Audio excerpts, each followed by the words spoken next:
All right, welcome to the second episode of the Value Add Show. Today I'll be interviewing Jacob, a little role reversal here. This will give everybody, I guess, a little insight into who Jacob is, and I did the same thing on the last episode. So, yeah, we can start. I guess Jacob kind of bring us back where he started. Yeah, so grew up in a small town, Atkinson, Illinois, kind of one of those towns you blink through it. Parents got divorced, moved to Geneseo, was big into sports, baseball, basketball, football, golf, just whatever to do to stay active. I guess junior year of high school, I met my girlfriend, is now my wife. We found out we were expecting during basketball season, and then I remember going into baseball season, she was showing. That's tough as a high school kid, and, kind of turns your life into a whirlwind, and it was like, I had to tell our parents. It was very tough. But I guess looking back, we wouldn't change it for the world. It's been the best thing to ever happen to us. Go ahead. Quick. I mean, that's a unique situation, obviously, being in high school, realizing you're going to be having a child soon. I guess, how does that change your outlook as a high schooler, being very active in sports and everything like that, and then realizing, you're going to have a child here soon and, things are going to change? Yeah, I mean, you have to grow up really, really quick. It was very tough to comprehend, I would say. It's one of those things, no one teaches you how to be a dad. There's no playbook. There's no nothing. So I guess when the kid was first here, just bring the baby home and you just figure it out. Yeah. So we were very fortunate enough. We had a ton of support with our family. My wife's been a huge helper. So I was playing basketball during the time I went to a junior college, Blackhawk Community College. I was playing basketball there for 2 years. My wife was taking care of our daughter Estes. So I'd be traveling at away games. She'd be, doing everything she could at home. She obviously had her parents' help, and she finished a year early with her bachelor's. So yeah, well, that helps certainly when you have a child. Luckily, your wife was really supportive through that as well. Yeah, I guess how different is that being in college? I'm just curious. Just thinking back to my college days, I'm sure it really, you don't have the typical college lifestyle. Especially playing sports. I'm sure a lot of your teammates, are after the games or maybe going out or just hanging out in the dorms or their apartments, and for you, you're going home to be a dad. I'm sure that's quite different compared to everybody else. Yeah, I mean, I think for both of us, it was just school and then family. We didn't really have a college life.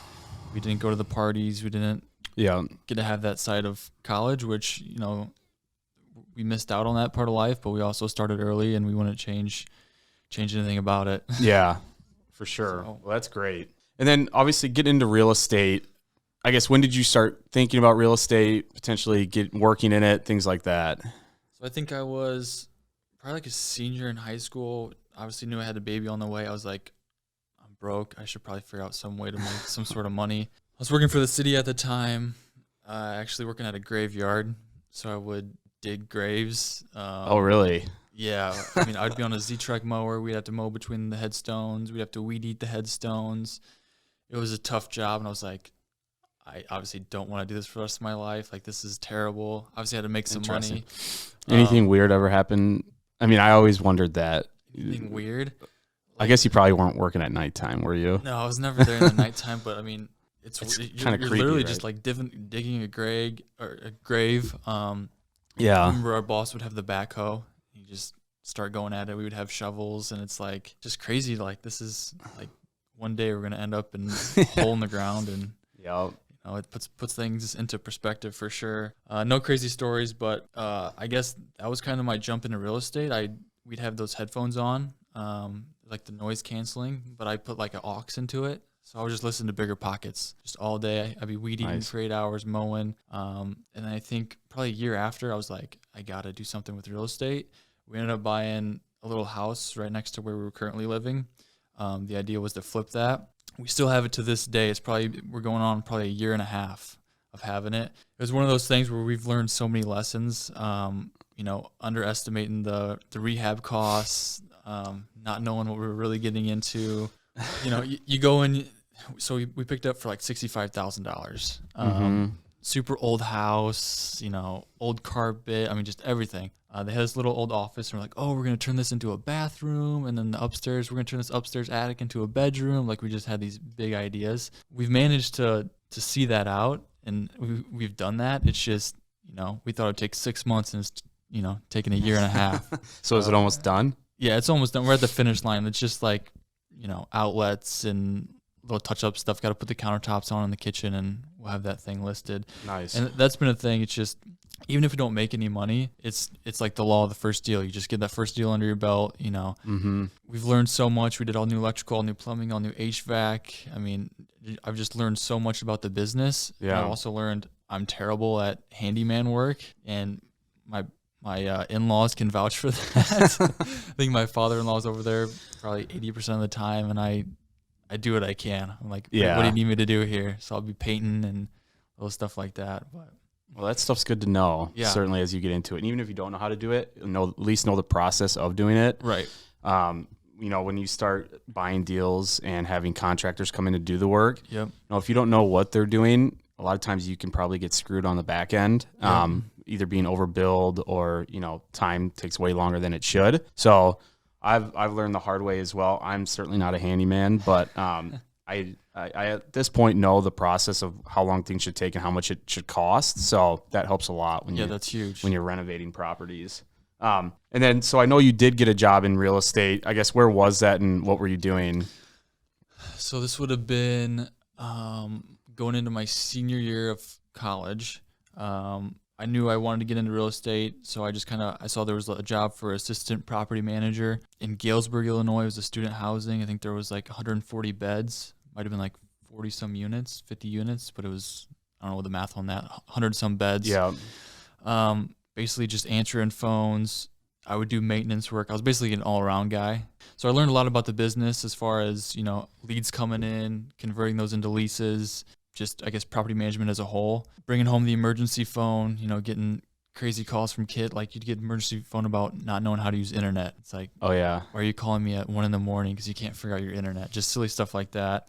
And then I guess we can roll that into how I met you. Yeah. I think so. We had a property in Davenport. Yeah. It's 200 units. It was a C-class property. Very, I'm sure, different than what you were used to in the student housing game. Yeah. It had been acquired, I don't know, a year or so before you started there. And we were working through the remodel process, rebranding the property. And we were kind of right in the middle of it. And then we had a change in the management, and we were hiring for a new property manager. So I put I think it was on Indeed, a listing, and a resume. I still remember this. The resume comes through, Jacob Pauley, and we probably had 7 or 8. And we did other interviews as well. But I remember Jacob's resume, it said student housing. I come from student housing, and so I kind of understood that game and how aggressive you can be on leasing, and the harder you work, the more the better you're doing on the leasing side. And we really needed leasing agents or somebody that's going to get into this property and lease it up, because I think at the time we were probably 70% occupied. And so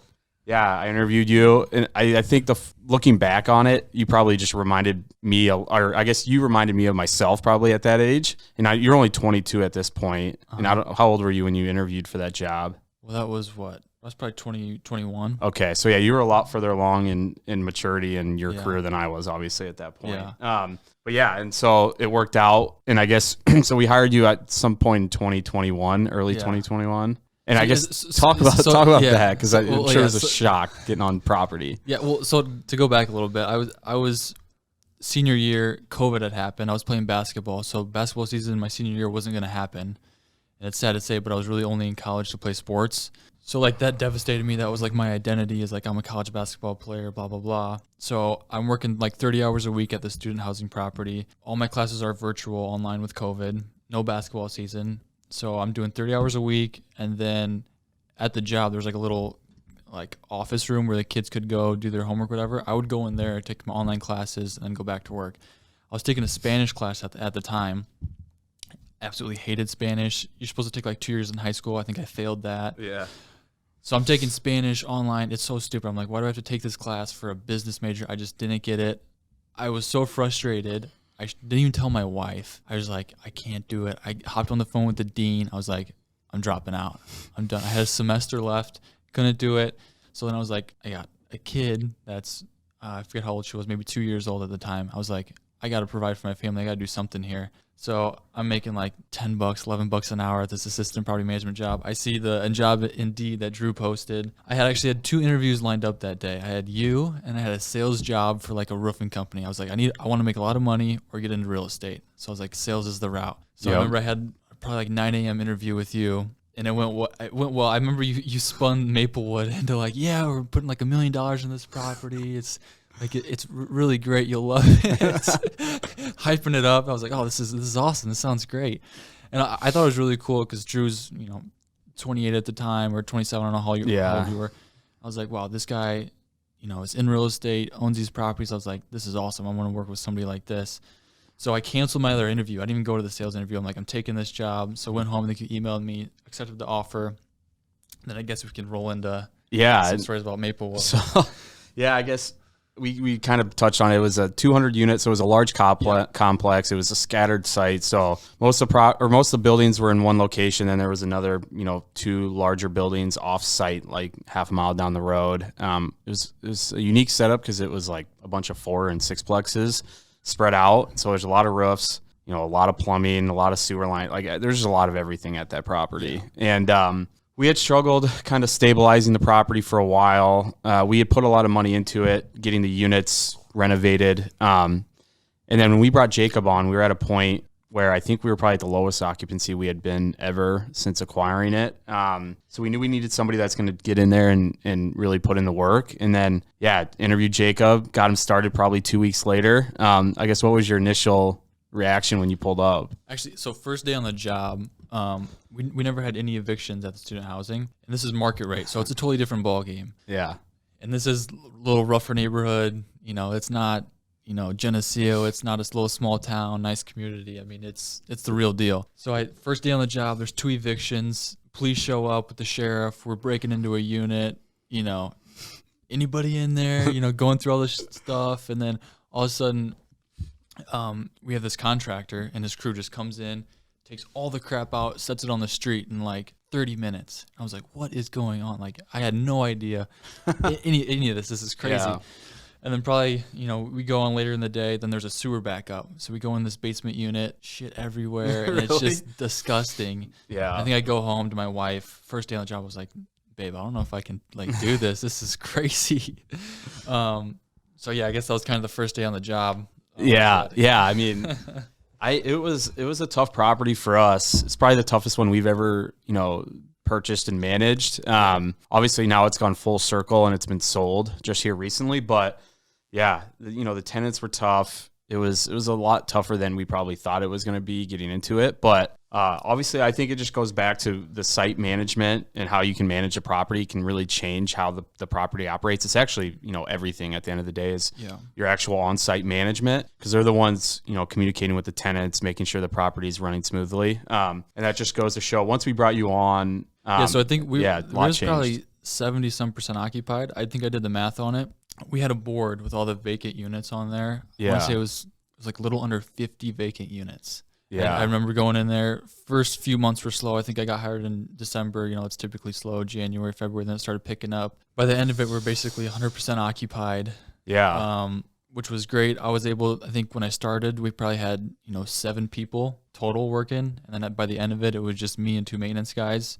So obviously cutting down on that increases the NOI, which helps the value of the property. So I think that was huge. And I think I was very, I was excited to have the responsibility, and I was very business savvy, and I was a young, hungry kid. Right. So I just did everything I could to, make those financials look the best. So I guess getting into that, and obviously now you're not doing that anymore, but I guess how do you think that kind of changed or set you up for where you're at now, and I'm sure where you'll be in the future? Yeah, I mean, so properties, like, I look at it as like personal finance. You have money that comes in and you have your expenses. It's very basic. You obviously want to save as much as you can so you have money left over at the end of the month. And, I was fortunate. Your 2 partners, can we name them? Adam and Andy. So, they were the owners of the property. Yep. So Andy one time, jumped on a phone call with me, was, nice enough to go over the financials. He's like, hey, this is what I look at. This is where, rents need to be. This is what maybe some ideas we can do. we got to decrease our expenses. So he was very helpful in that way. And then I just kind of dove into the numbers and finding ways to cut costs and increase income. And yeah, I mean, that's helped a ton now, where I've kind of transitioned to like more of an asset manager role, where I'm helping oversee over 700 units in Cedar Rapids, Iowa City.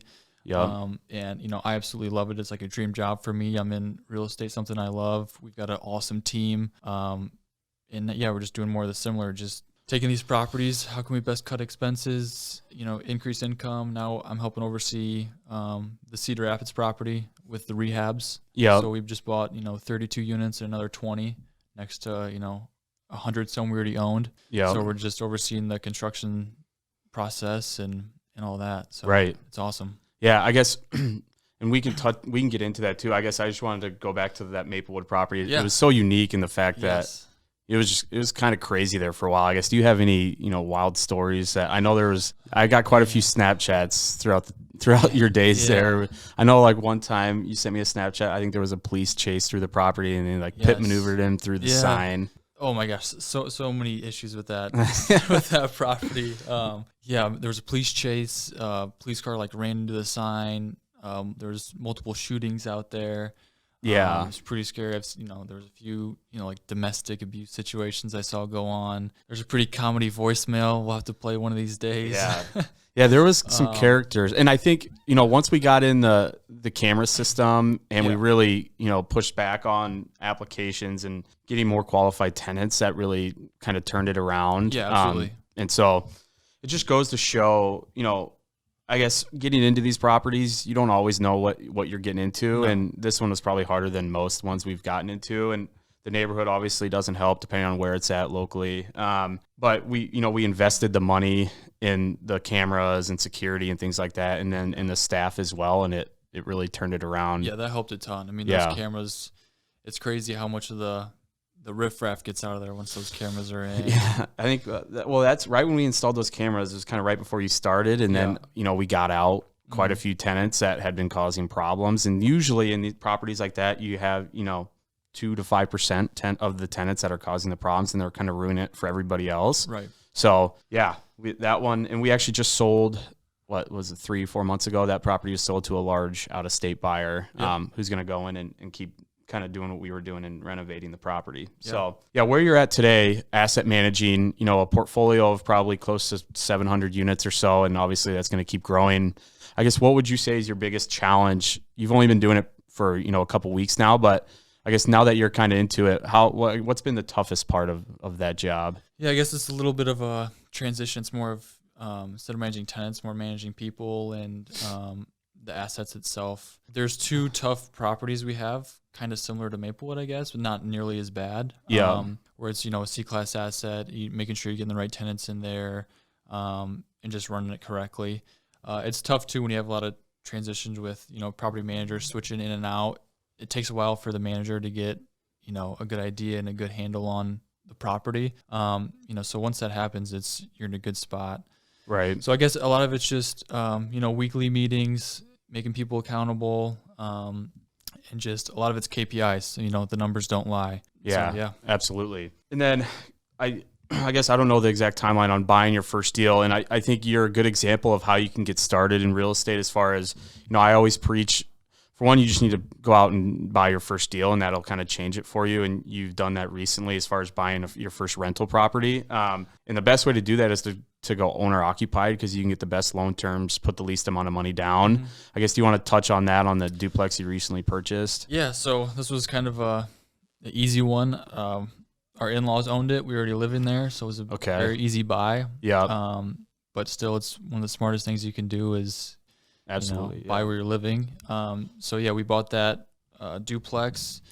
I believe it was like $150,000 purchase price. We actually got money back at closing, which is it's tough to comprehend for some people. It's like, how does that even work? I remember my first deal. I think I may have got cash back at closing too, or I only put like hundreds of dollars down. And I remember going home that first day after I bought it, and I told Brandy at the time, I'm like, I basically just got paid to buy this property. Like, how does that's crazy to me. Yeah, that kind of blew my mind as well. Yeah, so I literally got a check at closing. Yeah.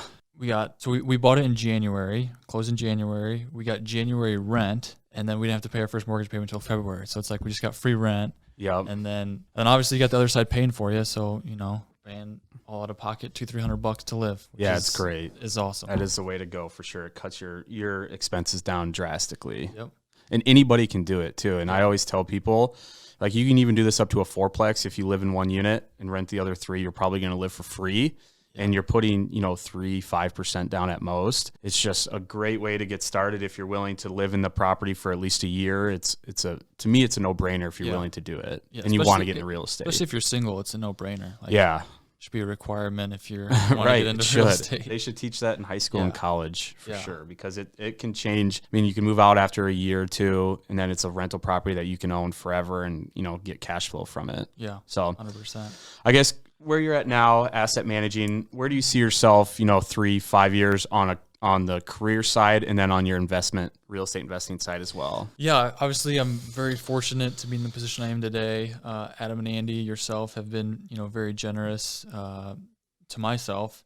I just want to get to a point where I can help explode their business, I guess, as they grow, as they buy apartment buildings like we're buying some here in Hiawatha. Yeah. I just want them to be able to buy it, kind of hand it over, be like, hey, here you go, just get it done. I want to be able to crush it and then make it as easy as possible for them and kind of grow together. So yeah, for sure. Yeah. And then I guess, do you want to keep buying properties then as well? Yeah, for sure. So I've always listened to Bigger Pockets. Brandon Turner has this thing called the stack method. That's kind of always what I went by. So this year we bought the duplex. So that was my goal for last year. We closed in January. Okay. So my goal this year is to buy a 4-unit, and then the year after an 8-unit, and then just kind of 16, 32, kind of grow like that. So yeah, I guess slowly just build off. Yeah, build the portfolio. Year, yeah, for sure. And I think rubbing elbows with somebody like yourself who's done it, and we went over your story. Yeah. I mean, you're an awesome mentor, awesome friend. It's like, I've probably sent you so many questions, sent you deals. Hey, should I do this? Hey, should I do that? So, I mean, I'm very fortunate. Yeah. And, starting young, I think, is huge as well. I mean, you should start anytime you want to, but the younger you start, the quicker you can grow, and the more it sets you up into the future. And, you're basically building a retirement account, slowly but surely. And as long as you're buying the right properties and you're comfortable with them, and especially in the position that you're in the fact that you work for a management company, the management company can manage the properties that you're purchasing. It makes it, and what you're doing, it makes it much easier to keep growing as you get older. Yeah. And I guess anyone, younger or my age or even in their 20s that want to get into the business, I think throwing yourself into the business is one of the best ways to go about it. Because, I didn't know exactly what I want to do. I just knew real estate. I want to own property. And the best thing I could have ever done was, take that property management position, learn as much as I could. I mean, even if you said, hey, I'm not going to pay you, right. Obviously I needed some money to support the family, but that's the best education I could have ever asked for. And, rubbing elbows with guys like you, Adam and Andy, that's an education people pay to have. So, right. Very fortunate, and anybody looking to do that, I highly recommend it. Yeah, I think if you do want to get into real estate, I think it's a great opportunity to go out and work for, whether it's a sales company or a property management company. You're getting paid to basically learn what you need to learn to get into the business, especially if you want to become a large investor and actually manage or operate the properties you're investing in. It's really a no-brainer to get into the business, even as just, as a leasing agent and then a property manager, and you can grow within the company as you do that. It's what you learn is invaluable. You'll be able to use it in all of your own investments as you grow in the real estate investment game. So, and I think it helps listening to podcasts and YouTube videos, because I didn't go into the interview with Drew not knowing anything about real estate. I understood the language. I listened to podcasts. I understood the business. I think I remember talking about a 1031 exchange in the interview. I don't know if you remember that. Yeah. Yeah. And I mean, how many property managers are doing that when they interview? Probably not a lot. Right. So just speaking the business, understanding the business, just having that language, and then I guess other real estate professionals know you're serious. Right. And that's all stuff you can learn just through YouTube videos, podcasts, like Bigger Pockets blogs. If you just read enough and, watch those videos, you can learn basically anything you need to learn about real estate investing. Yeah. And then it's just a matter of actually going out and doing it. So that's the biggest step. Yeah. And my story's probably been very, very lame. Not much in there, but I guess This is more of documenting my journey. I have 2 units and a house we're flipping. I mean, I'm probably way ahead of the game for kids or, guys my age, but I also feel like I'm behind the curve. I'm very fortunate. I know where I want to be. I know where I want to go. So my focus is going to be, real estate, my job helping Adam and Andy and you just explode the business. Also buying my own properties. So it's just going to be real estate and family. I'm very fortunate I can stay laser focused on that. Yeah, and that's huge. And we'll, as we go through this and keep doing podcasts, we'll do update videos where it's just the 2 of us and give updates on what's going on career-wise and investment side and things like that. So, yeah. Well, thanks for coming in. It was great. Yeah, appreciate it. Yeah, thank you.